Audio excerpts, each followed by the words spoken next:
જય શ્રી કૃષ્ણ. શ્રીમદ ભગવદ ગીતા શ્લોક નંબર 4.21.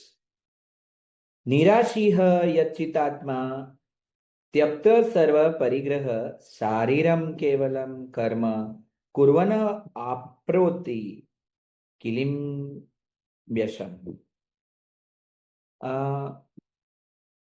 જેને કસાયની ખેવના નથી, અંતઃકરણ અને ઇન્દ્રિયો સહિત જેણે શરીર આખું જીત્યું છે, તેમજ સઘળી ભોગોની સામગ્રીનો જેણે પરિત્યાગ કરી દીધો છે, એવો સાંખ્ય યોગી કેવળ શરીર સંબંધી કર્મો કરતો હોવા છતાં પણ પાપને નથી પામતો.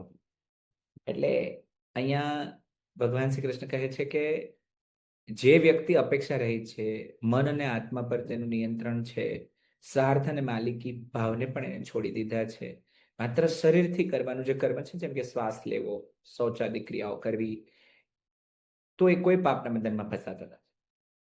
સો કાર્ય કરવાની શિસ્ત સમજાવે છે અહીંયા ભગવાન. મુખ્ય ભાર પરિણામ પર નથી, પરંતુ મનની સ્થિતિ પર છે. કૃષ્ણ કહે છે કે અપેક્ષા, સ્વાર્થ અને માલિકી ભાવ આ ત્રણેય લીડરશિપને ભારે બનાવે છે. સો આ શ્લોક આપણને કાર્ય કરવાની શિસ્ત સમજાવે છે. અહીં મુખ્ય ભાર પરિણામ પર નથી, પણ મનની સ્થિતિ પર છે. કૃષ્ણ કહે છે કે અપેક્ષા, સ્વાર્થ અને માલિકી ભાવ આ ત્રણેય લીડરશિપને ભારે બનાવી દે છે. સાચું કામ એ છે કે જ્યારે પર્સનલ ગેઇન સાથે આપણે લગાવ ન રાખીએ અને કામની ક્વોલિટી પર અને પ્યોરિટી પર ધ્યાન આપીએ. સો લીડરશિપ એટલે ઓવરથિંકિંગ નહીં, પણ ડિસિપ્લિન્ડ એક્શન્સ. સો આ શ્લોક આપણને યાદ અપાવે છે કે let go of ownership, not of responsibility. જ્યારે એક્સપેક્ટેશન ઘટે છે ત્યારે ફોકસ વધે છે.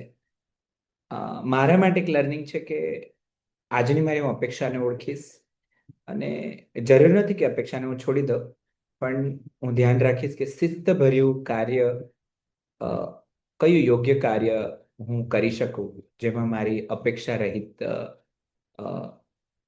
પ્રેરણા હોય. Thank you.